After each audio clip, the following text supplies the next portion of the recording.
नमस्कार आप सभी को। वेदांत दर्पण इस एपिसोड में आप सभी का स्वागत है। ये तीसरा एपिसोड चल रहा है। जो टॉपिक लिया गया था, संगीत के क्षेत्र में contribution of music in the world, contribution of music in the world in the aspect of Vedanta. Vedanta की जो एस्पेक्ट है उस एंगल से, वेदांत की दृष्टि से। सर, ये मैं अक्सर देखी हूँ और सुनी भी हूँ इसको, कि जो कलाकार हैं, कला के माध्यम से उनको रोजगार मिलता है, क्योंकि रोजगार के बगैर तो जीवन चलता नहीं है पृथ्वी में, खासकर इस युग में। तो ये मैंने सुना सर कि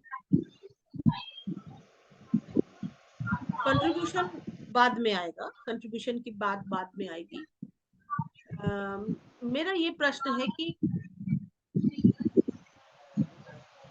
कोई भी कला का, मान लीजिए कहीं गा के, कहीं बजा के, या कुछ कहीं परफॉर्म करके, या कोई म्यूजिक कंपोज करके, कुछ लिरिक्स लिख के, या नाटक का संवाद जो स्क्रिप्ट होता है उसको लिखने के बाद, ये एक काम होता है ना। तो वो काम के लिए फीस लेते हैं। हर चीज की जैसे फीस होती है, वो फीस लेते हैं। डॉक्टर के पास जाएंगे तो फीस देना पड़ेगा उसको, तो वो उसका काम है। इस प्रकार हर काम के लिए फीस निर्णय किया है। और कहीं कहीं ऐसे समुदाय अलग अलग हैं, कोई डॉक्टर है, कोई अलग अलग पेशे में है, रोजगार की इस दृष्टि से मैंने देखा। अब जो कला के क्षेत्र, कोई स्कूल में म्यूजिक टीचर है, कोई वो उसका रोजगार है, वो रोजगार के एंगल से कर रहे हैं। और ज्यादातर जहाँ कोई कलाकार फीस लेते हैं कोई मंच प्रदर्शन के लिए, कुछ कम लेते हैं, कुछ ज्यादा लेते हैं, अपना फीस निर्णय करते हैं। इस प्रकार चलता है जगत में, ऐसे ही चल रहा है, पहले भी ऐसे चला था, अभी भी ऐसे चलेगा। उस पर मैं नहीं कहना चाहती, पर मुझे याद है किसी साधु ने कभी, कोई किसी संप्रदाय के साधु हैं, वो बुजुर्ग से हैं, उन्होंने कहीं बोला था ये कि nowadays we see that musicians are charging so much money। वो मैं ये बोल दूं, वो दक्षिण भारत के साधु, किसी संप्रदाय के साधु वो। तो उन्होंने बोला था कि जैसे like we are monks, we cannot charge, we have left thing, so we have no fees, everything we give is, we cannot charge fees, if they donate us then we can take it। वो कोई दान कर रहे हैं और इच्छा से दान कर रहे हैं, स्वेच्छा से, तो हम उसको लेते हैं और मत के लिए लेते हैं, अपने नाम से तो मेरा कुछ है ही नहीं। तो इस प्रकार। और वो ये भी बोले, बिफोर आई यूज टू, और वो जो म्यूजिशियन की बात कर रहे हैं, वो शास्त्रीय जो कलाकार होते हैं सर, उनके बारे में वो कहना चाहते हैं। His word was of classical musicians. तो ही told the name of Tyagaraja and all in his speech, that I am very surprised to see that if we have to do a concert of cultural evening, which is very spirituality, it is spirituality, because music uplifts, that's way. Bhajan, some devotional bhajans will be going on, some classical music will be going on. And I was so much harassed to see that the musicians are charging, and then my concert came to so much of lakhs that I cut it, and then I had to work on it, that how to get that money to pay them, because they were charging so much to come and perform। ये है sir. अब ये क्या है, उस पर उसमें क्या हुआ कि ऐसे वो बोले, स्वामी जी ऐसे बोले थे कहीं, तो बोले वो बहुत अचरज की बात है, जो संगीत साधना करते हैं और संगीतज्ञ बोलते हैं अपने आप को, वो इस फीस के नीचे, मान लो लाखों की बात हो रही है, हजारों की बात हो रही है, वो कम से कम 2,000 रुपए कम करने को राजी नहीं है। कैसे बुलाएं उनको? बहुत अच्छा मशहूर गाते हैं, बजाते हैं, हम मठ में कैसे बुलाएंगे? 2,000 रुपए कम नहीं कर रहे हैं। And that artist is stuck on that piece कि हम नहीं जी, इतने में होगा तो करेंगे, नहीं तो आप किसी और को देख लीजिए। और ये प्रैक्टिस हर जगह करते हैं वो लोग, उस प्रकार से वो धन कमाते हैं। ठीक है, वो उनका उपाय है, वो उनका रास्ता है। और उसी में कोई और कलाकार हो सकता है, कोई और उनसे आधे दाम में, उस फीस में ही वो कार्यक्रम कर रहे हैं, तो उससे ये होता है कि कार्यक्रम कर रहे हैं वो, और फीस ले रहे हैं लेकिन कम ले रहे हैं। और उसमें कुछ कलाकार हैं जो सही में साधक हैं, या जो आपने बोला कि इसका तो कोई मूल्य नहीं होता, और हम कैसे, हम तो फीस नहीं ले सकते, हमारा तो पथ ये नहीं है, इसलिए हम बोल ही नहीं सकते, ये आता ही नहीं है, ये भाषा। पहले तो मैं तय करता हूँ या तय करती हूँ कि मैं वहां मंच प्रदर्शन करूंगी कि नहीं, उसके बाद ही हो, कि मैं बाध्य नहीं हूँ हर जगह मंच प्रदर्शन करने को। तो ये सब चीजें आ जाती हैं जो साधक है। फिर जब से वो राजी भी होते हैं तो बोलते हैं कि नहीं, मैं तो कोई फीस, जैसे स्वामी जी करते हैं, जब साधु करते हैं कि मैं तो कोई फीस नहीं लेता या लेती, और मैं स्वेच्छा से जाके इसमें समर्पण रूप से संगीत को वहां अपना गाऊंगा या गाऊंगी या वो दूंगी प्रस्तुति, और आ जाऊंगी, क्योंकि ये मेरा कर्म है, धर्म है, ये मैं पृथ्वी में इसी काम के लिए जन्मी हूँ या जन्मा हूँ, मैं ये काम करूंगी, ऐसे ही करूंगी, इसी विधान, ऐसे ही प्रोसीड्योर से करना है, नहीं तो नहीं करना है, और नहीं तो मैं साधना कर रही हूँ अपना। ये उनका विचार है। ऐसे कई हैं। तो मेरा सब प्रश्न है, ऐसे जब हुआ तो दूसरे जो कलाकार फीस अपना बांधे हुए हैं and they are not available lesser than that, उनको ये सुनना पड़ा, आरोप आया उनके पास कि हाँ जी, आप जो है हमारी रोजगार को कम कर रहे हैं और आप हिंसा का काम कर रहे हैं, you are working against the artist fraternity, cannot work like this, some threats also, और इस तरह से बातें, बात हिंसा तक आ गई। हालांकि सब संगीतज्ञ हैं, बात वायलेंस तक आ गई इस तरह से। वायलेंस क्या मतलब, ऐसे बातें आ गई। तो इस पर आप क्या कहना चाहते हैं? ऐसे अगर जगत में चल रहा है, ऐसे जगत में ये सब चीजें हो रही हैं, तो कंट्रीब्यूशन क्या ये किस प्रकार है, या किस प्रकार सोच होनी चाहिए, या मैं ये पूछना चाहती हूँ सर, इस पर आप जरा क्लियर करें। मतलब व्यक्ति विशेष और इसके नहीं, अगर हम वेदांत की दृष्टि से देखें, अच्छा कोई मुझे ये कह सकता है सर कि आप वेदांत की दृष्टि से हर चीज को देखने लगिएगा, कोई भी any one can ask us also कि आप वेदांत की दृष्टि से पृथ्वी को और जीने में मतलब इस तरह से सोचिएगा, तब तो हो गया काम, इकोनॉमी ही डाउन हो जाएगी, या लोग भूखे मरेंगे। ऐसा कोई जी सकता है? तो ये कठिन है रास्ता, तो ये कठिन है, ये तो सच बात है, सही रास्ते में चलना मुश्किल है, पर संभव असंभव भी तो नहीं है। अगर 100 लोगों में से एक चल रहे हैं तो चल रहे हैं ना। तो इस पर सर आप क्या कहेंगे? क्योंकि उद्देश्य हमारा इस कार्यक्रम को लेके सर ये है, इतनी सारी बातें बोलने की, कि इस कार्यक्रम के द्वारा आप जो व्याख्यान देते हैं उसके द्वारा जब ये लोगों तक पहुंचे, तो कहीं कोई बदलाव आए समाज में, वही कुछ कर सकते हैं। हो सकता है किसी को क्लिक करे ये बातें, ये चीजें, और वो अपना जीवन वैसे जीना शुरू करे, वो अपना सोच, अपना कदम वैसे बढ़ाएं।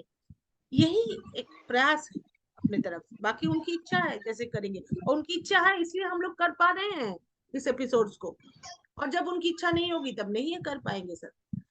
तो सर आप बोले प्लीज, हो सकता है मेरा कंफ्यूजन कहीं कहीं था जी, आप बताएं। नहीं, संगीता की अगर आपको ये पूरे प्रश्न को एक लाइन में बोलना पड़े उस समय, तो कैसे जी, आप इसे प्रीव्यू करेंगे? एक लाइन में प्रश्न है। सर इस प्रश्न को तो एक लाइन में लाना मुश्किल है। मैंने आपको एक इंसिडेंट बताया। इस प्रश्न को एक लाइन में अगर हमने लाना। पिछले एपिसोड में हमने पिछले एपिसोड में बात की थी कि आर्ट फील्ड में, स्पेसिफिकली म्यूजिक में, क्योंकि विषय परिवर्तन आपने यही किया था कि वेदांत, कंट्रीब्यूशन और म्यूजिक। तो पिछले अंक में हम लोगों ने बात की थी और देखा था इंक्वायरी करके कि आर्ट फील्ड में या म्यूजिक कंट्रीब्यूशन तभी होगा जब वो वर्क वर्क नहीं होगा, वो आर्ट वर्क होगा, आर्ट प्रेजेंटेशन होगा और वो एक्सीलेंट एक्सीलेंट प्रेजेंटेशन ही कंट्रीब्यूट करता है। एक्सीलेंट प्रेजेंटेशन तब होगा जब वो आर्टिस्ट को भी एक्सेल करेगा। जब एक्सेल करेगा तो क्या होगा, उसमें दो का भाव ले रहे हैं, सब्जेक्ट और ऑब्जेक्ट ले रहे हैं, अच्छा बुरा नहीं रहे हैं, प्राप्ति और अप्राप्ति ले रहे हैं, उसके बाद अद्वैत भाव आ जाएगा, वो वेदांत के लेवल पर आ जाएगा। और अद्वैत दृष्टि जिसका डेस्टिनेशन है, अद्वैत दृष्टि तक पहुंचने के लिए ही वो आर्ट वर्क में तल्लीन है, साधना कर रहा है ना, क्योंकि वो प्रयास करता है। मुझसे बेहतर आप जानती होंगी कि जो लोग आर्ट फील्ड में हैं, चाहे उनको कुछ बजाना है या गाना है या डांस करना है, उसमें रियाज बहुत जरूरी चीज है। मैं तो म्यूजिशियंस के साथ एक शब्द भी सिखाऊं। एक शब्द है चिल्ला, कि वो एक कोई ले लेंगे, एक फ्रेज ले लेंगे, 40 दिन तक उसका प्रैक्टिस करें या 40 दिन तक प्रैक्टिस करेंगे और ये चीज ग्रहण नहीं करेंगे, या इतने दिनों तक प्रैक्टिस करेंगे और खाना नहीं खाएंगे, या बिना खाना खाए प्रैक्टिस नहीं करेंगे। जैसे बचपन में लोग बोला जाता था कि रोज तुम एक प्रेसी राइटिंग, एक ट्रांसलेशन करके दिखाओगे तो खाना खाएंगे। ऐसा करो नहीं होता है। ये रियाज को बहुत प्रमुखता दी गई है ना, साधना। यानी आर्टिस्ट जो होता है वो साधक होता है। एक साधक के लिए साधना जैसे सिग्निफिकेंट है, जैसे आर्टिस्ट के लिए रियाज है। ये तो आप, इसका मुझे लगता है कि आप बेहतर बता सकती हैं। तो हम लोग रियाज किस चीज में करते हैं? जो जो कला, जो गुण, उसकी जो कलामिति है, आर्टिस्ट उसका रियाज करते हैं। जो गुरु से सीख के हम आए हैं, गुरु ने हमें कुछ चीज सिखाया है और कहा कि बेटा इसको प्रैक्टिस है ना, उसका रियाज करते हैं। तो गुरु मुझसे ये उम्मीद करता है, गुरु की बात होती है कि मैं रियाज करके फिर जाऊँ उसके पास, है ना। तो ये कॉल ऑफ द टीचर होता है, कॉल ऑफ द मास्टर होता है। जब अगर मास्टर किसी को बनाए हैं, उसका कॉल क्या है कि हम प्रिपेयर हो गए। प्रिपेयर होना माने रियाज करते हैं, स्टेज पर भी जा रहे हैं, तो अभी ऑडियंस की जो पुकार होगी वो ये होगी कि हम कैसा प्रेजेंटेशन दे रहे हैं। एक पुकार, एक टिकट टर्म भी है, इस कुमार गंधर्व की गायन पुकार होती है, जिसको और कलाकार भी कहते हैं, बनारस घराने की होती है, उनकी चीजों को आत्मसात करके पुकार। पुकार ग्वालियर गायकी में पहले जो पहनावा था, उन बाद में पुकार हुआ कुमार गंधर्व की। इससे उनकी उनकी चीजों को बिल्कुल सिग्निफिकेंटली अलग दिखाया जाता है, एक्सेंट वर्क करके। अब ये जो पुकार है, इसको हम लोग कॉल कह रहे हैं। एक डॉक्टर्स कॉल होता है, एक मास्टर्स कॉल है ना, एक और कॉल होता है जहाँ पर डॉक्टर भी नहीं होता बाहर, मास्टर भी नहीं होता, कोई और नहीं होता है। इसको लोग बोलते हैं नेचर्स कॉल, जैसे कि स्लीप, है ना। तो स्लीप में क्या होता है, अगर हम लोग ऑब्जर्व करें कि जो हम लोग की प्रिय व्यक्ति, प्रिय वस्तु या प्रिय विचार होता है, उसको हम लोग नींद में साथ लेके नहीं जाते। अगर कोई पुरुष किसी स्त्री से बहुत प्रेम करता है, कोई स्त्री किसी पुरुष से बहुत प्रेम करता है और उसके साथ 24 घंटे हर पल रहना चाहता है, लेकिन वो 18 घंटे रहने के बाद भी बोलेगी कि मुझे 2-4 घंटे का दे दो, अभी मुझे बस अकेला छोड़ दो, मुझे सोना है। जब नींद आए, नेचर स्पॉट है ना, यानी नींद जो है उसके नेचर में है। उसी कॉल के कारण ये बोलता है कि अभी वो अपने प्रियतम को भी या प्रियतमा को भी लेके नहीं जाता या नहीं जाता, है ना। नेचर में कौन एक ऐसा होता है जहाँ पर वो बिल्कुल अकेले रहना चाहता है, अकेले उसका सुख भोगना चाहता है, उससे नींद सपने का। ठीक है। और जब वो जागता है या जागती है तो उसे कुछ भी लूज नहीं किया होगा, लूज मतलब उसने अपने प्रियतम को नहीं खोया, अपनी प्रियतमा को नहीं खोया। या जहाँ पर हम बैठे हैं जिस कमरे में, वह एक अलमारी है, वहाँ पर बहुत सारे सोने के गहने हैं, उसको भी हम लेके नहीं जा रहे, नहीं है। काफी कुछ कैश है, 10 लाख रुपया कैश है मान लीजिए, उसको भी हम नींद में लेके नहीं जा रहे। लेकिन नींद से पूरी हो जा रही है तो हमने कुछ भी नहीं खोया, न कैश, न सोना, न प्रेम, न वो आइडिया जो मुझे बहुत रोमांचित करता है, थ्रिल करता है, किस आइडिया पर कुछ काम किया जाए, उसको भी लेके नहीं गए। तो कोई वस्तु भी लेके नहीं गए, व्यक्ति भी लेके नहीं गए। क्यों लेके नहीं गए? नेचर्स कॉल, ठीक है। तो उसी तरीके से हमारे पास, हमारे नेचर में पीस भी तो है, हमारे नेचर में ब्लिस भी तो है, लव भी तो है नेचर में, तो नेचर्स कॉल है। जब भी हमें नेचर का कॉल आता है, उसकी आहट या दस्तक होती है, हम कभी उसको सुनते नहीं है और हम बाहर उसको प्राप्त करने चले जाते हैं। पीस की कॉल भीतर से आ रही है, नेचर्स कॉल। तब हम नहीं बोल रहे कि मुझे जगत नहीं चाहिए, व्यक्ति नहीं चाहिए, मंदिर नहीं चाहिए, मुझे गिरजाघर या कोई बिशप नहीं चाहिए, चर्च नहीं चाहिए, मुझे साधु समागम नहीं चाहिए, मुझे योगी नहीं चाहिए। मेरे भीतर से पीस की कॉल है, मुझे पीस के साथ प्रेम की कॉल भीतर से आती है, हमारे नेचर में है। हम प्रेम बाहर पाने भागते रहते हैं जीवन में, हम बोलते मुझे कोई प्रेम नहीं करता, मुझे प्रेम नहीं मिलता। प्रेम का ही कॉल होता है नेचर। फ्रीडम हमारे नेचर में है, ठीक है। सच, सत्य है, वो हमारे फ्रीडम में है। आनंद हमारे नेचर में है। हम लोग किताबों में कभी पढ़ते हैं सच्चिद आनंद हमारा नेचर है, ट्रू नेचर है ना। लेकिन वो जो नेचर में जो कुछ भी होगा वो हमें पुकारेगा ना, कॉल करेगा ना। तो जब कॉल होता है, उस कॉल को हम अटेंड नहीं करते हैं बॉडी के कॉल की तरह, और उसको पाने हम लोग बाहर क्यों जाते हैं? हम लोग सोचते हैं वहां जाएंगे, मंदिर में जाएंगे तो हमें वो पीस मिलेगा, इसलिए वो कंटिन्यू नहीं करता। इस योगी से मिलेंगे, उस गुरु से मिलेंगे तो हमें पीस मिलेगा, हमें एनलाइटमेंट मिलेगा। एनलाइटमेंट हमारे भीतर है, ये भी वाक्य पढ़े, लेकिन हम उसको नेचर्स कॉल के रूप में नहीं देते। हम लोग नेचर्स कॉल को वही देखते हैं जो बॉडी तक सीमित है। लेकिन अगर बॉडी के अलावा भी हम हैं, जो ट्रुथ है, जो लाइट है, जो इटर्निटी है, जहाँ पर डेथ नहीं है, अगर वो मेरा नेचर नहीं है तो उस पर बात भी नहीं करना चाहिए, वेदांत भी नहीं पढ़ना चाहिए, वेद भी नहीं पढ़ना चाहिए। लेकिन अगर वेद और वेदांत कह रहा है कि हम एक्चुअली वही मैं हूँ, वही मेरा नेचर है, फ्रीडम, पीस, लव, ब्लिस, अगर मेरा नेचर है तो नेचर का कॉल आएगा ही।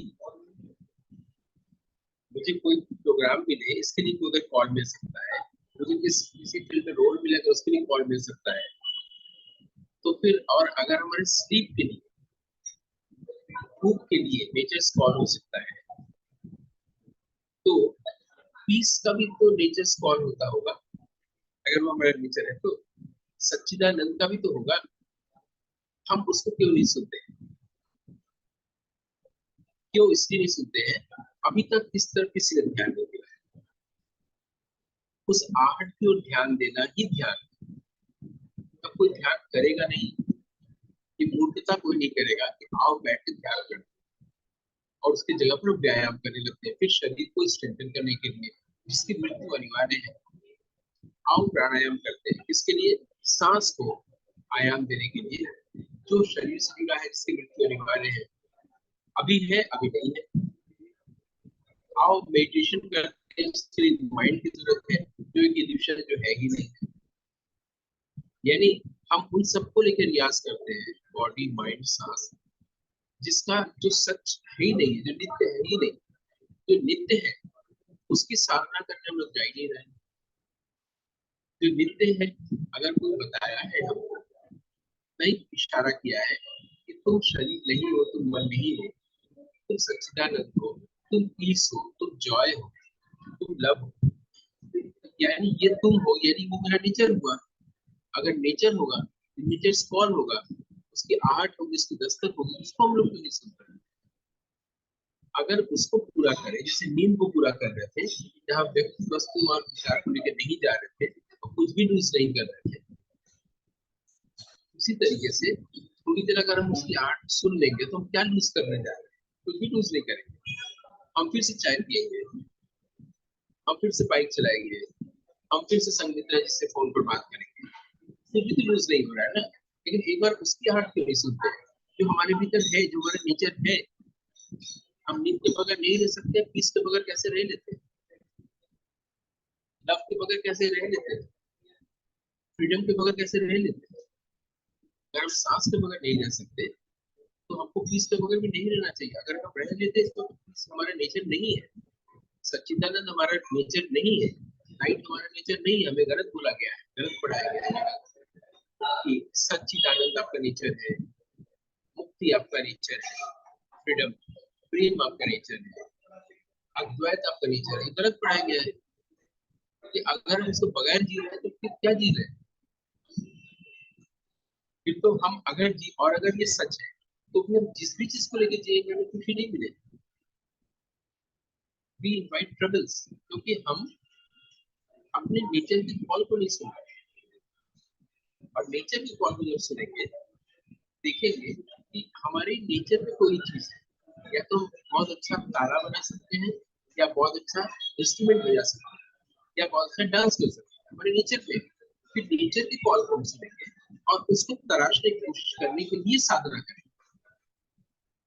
और तब वो जो नेचर का कॉल है, वो मुझे अगर जरूरत उसको लगा तो वो मुझे मेरे जीवन में गुरु भेज देगा। अगर उसको लगा कि मुझे ऐसा परिवेश चाहिए जहाँ शांति हो, साधना करने की, तो मुझे ऐसी परिस्थिति भेज देगा। क्योंकि वो पूरे विश्व ब्रह्मांड को कमांड कर रहा है, सूरज चांद को कमांड कर रहा है, जो मेरा नेचर है। और हम उसकी आर्ट सुनते नहीं है तो वो करेगा। जैसे मैं छोटा सा एक एग्जाम्पल फिर ऑटोबायोग्राफिकल हो रहा पड़ेगा। मैं जब न्यूज़पेपर में काम करता था तो मैं शैव दर्शन के बारे में कुछ नहीं जानता, तंत्र तांत्रिकों के बारे में कुछ नहीं जानता। अचानक से मुझे जरूरत, एक कॉल आया कि मैं कुछ ऐसा करूं कि लोगों के मन में इससे तंत्र और तांत्रिकों के लिए मिस एप्रिएशन है, कुरीति है, अंधविश्वास है, रूढ़िवादिता है, तो हटे। और वो मुझे ऐसी जगह पर ले गया जहाँ पर एक शैव दर्शन था। शैव दर्शन से जुड़ा हुआ ये तंत्र होता है, तंत्र तांत्रिक। उसका मुझे मुझे कॉल मुझे अभिनव गुप्त तक ले गया। मैंने तंत्र पूरा पढ़ा। पढ़ने के लिए मुझे टेक्निकल टर्म से कुछ समझ में नहीं आ रहा है, तो एक ऐसे व्यक्ति को मेरे जीवन में भेजा जो गुरु है मेरे परे धर्मागम के, और वो पूरे विश्व में माने जाते हैं कि उसमें उनसे ऊपर कोई नहीं। ठीक है, बनारस में किसी व्यक्ति से मेरा परिचय था, वो निमित्त बने, उन्होंने उनका नाम दिया, वो उसमें कालिदास एकेडमी में चेयरमैन थे। उन्होंने फोन पर मुझे बताया कि बनारस में बहुत उससे मिली है। और एक कारण कुछ और कारण सिर्फ ये था, मुझे, मैं उनको फोन करके बोलता था कि इसका मतलब क्या है, तो बोला कि आप बनारस में उनसे मिलिए। मैं मिला, मैं उनसे कभी नहीं पढ़ा, उन्होंने मुझे कभी नहीं पढ़ाया, सिर्फ उनसे उनसे प्रेम किया और उनका पूरा संस्कार मेरे व्यक्तित्व में करा। उन्होंने मुझे कहा कि आप तंत्र लोग करवा के, उन्होंने भूमिका लिखी और जो उसका पहला खंड छप गया तो उन्होंने उसका विमोचन किया। उसका विमोचन शिमला में भी। ठीक, लेकिन मुझे कुछ नहीं आता था। जब से कॉल आई, इससे एक काम होगा, समाज के काम आएगा, कुछ कॉन्ट्रीब्यूशन होगा, और वो उससे पहले नहीं हुआ था 1000 साल। यानी भीतर से जो कॉल आई, जिसने वो दस्तक दी, वो लाइट है। उस लाइट ने परिस्थिति बनाई, उसी ने गुरु भेजा, उसी ने काम करवाया। यानी उसी ने किया। वो मेरे माध्यम से सरोद भी बजा सकता था, वो मेरे माध्यम से डांस भी कर सकता था, लेकिन उसने उसने मेरे माध्यम से ऐसा किया, इस माध्यम से। जब उसने किया तो मैं क्यों चाहूंगा कि मुझे अवार्ड मिले, मुझे और वो प्राइज मिले? मैंने तो किया ही नहीं ना। मैं करूंगा तब तो मैं चाहूंगा कि मुझे रिकॉग्निशन मिले, वो जो कॉल आया उसके बाद मैंने सुनी, एक काम हुआ जो कि लोगों के काम आया।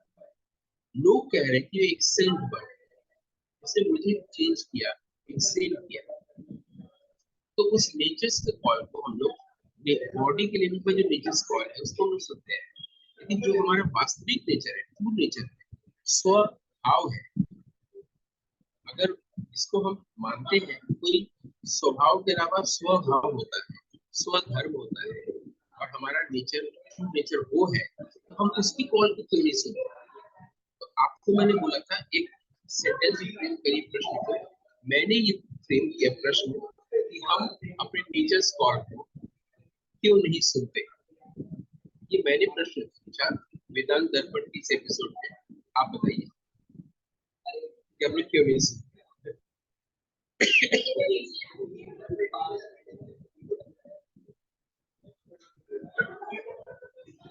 और ये प्रश्न का मतलब ये है, हाँ सर। प्रश्न का मतलब पूछा उत्तर देना नहीं होता है, प्रश्न उठाने का मतलब होता है, ये हमारे यहाँ की टेंडेंसी है, शंकराचार्य भी करते थे। प्रश्न का मतलब है प्रश्न ही उत्तर हो, प्रश्न ध्यान दिलाता है कि हमें क्या करना चाहिए, क्या नहीं करना चाहिए। ये हमारा डिडक्टिव मेथड इंक्वायरी करने का, सेल्फ नॉलेज को जानने का, सेल्फ को जानने का एक तरीका है, भारतीय पद्धति है दर्शन में प्रश्न उठाना। उसका मतलब ये नहीं होता है कि उत्तर, प्रश्न उठाने से ही हम एक ऐसे तल तक पहुंचते हैं, एक ऐसे बिंदु तक पहुंचते हैं, प्रश्न नहीं रह जाता, वो उत्तर होता है। इसलिए हमने एक फ्रेम किया क्वेश्चन, एक सही प्रश्न उठाना, ताकि वो हम, मुझे, आपको और हम सबको, सारे दर्शकों श्रोताओं को उस जगह तक एक्सेल करते हैं जहाँ पर हम ये सोचेंगे सच बात है कि अगर हमारे ट्रू नेचर में फ्रीडम है, और तो वो तो मुझे खुद ही कॉल कर रहा है, हम उसको अटेंड क्यों नहीं करते?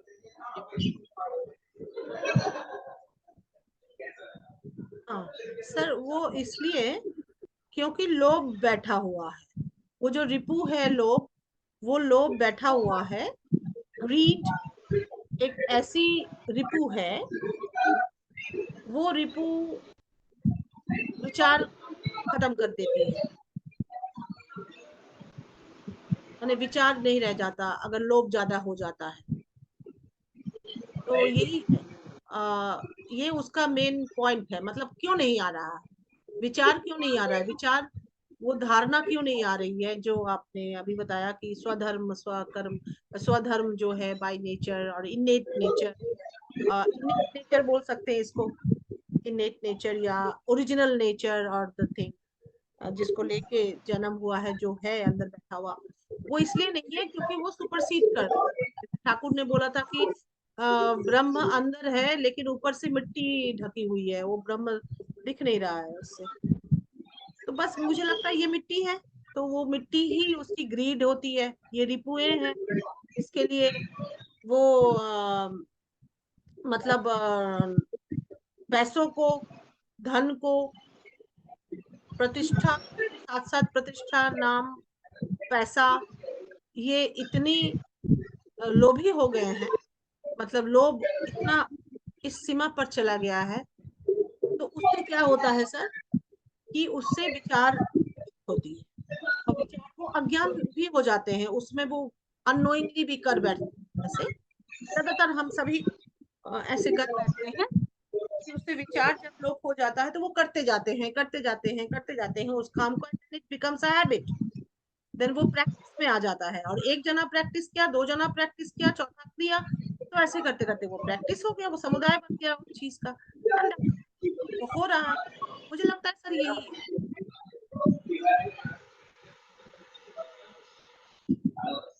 यही है कि हम लोग ये देखना होगा कि नेचर की कॉल होती है कि नहीं। उसको ट्रू नेचर, ओरिजिनल नेचर इसलिए बोलते हैं क्योंकि हम लोग आर्टिफिशियल नेचर को नेचर बोलते हैं, उसको नेचर ही बोलना चाहिए, ट्रू नेचर। तो देखना होगा कि उसकी कॉल होती है कि नहीं, उस कॉल को कैसे सुनते। अगर ये कोई पद्धति है तो उसको हम लोग अगले एपिसोड में बात कर सकते हैं।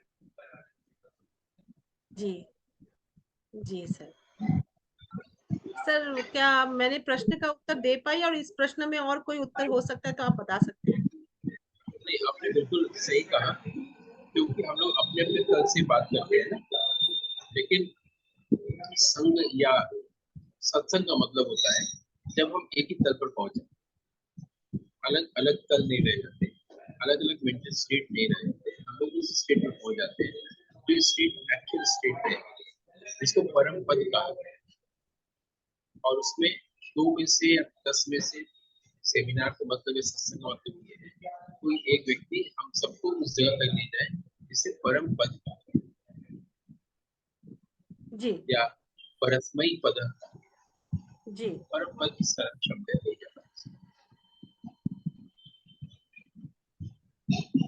जी सर। और जैसे आप कर्म चाहें हो, तो जी सर, जैसे कर्म होता है और कर्मयोग होता है, दोनों शब्द का अर्थ एक नहीं है,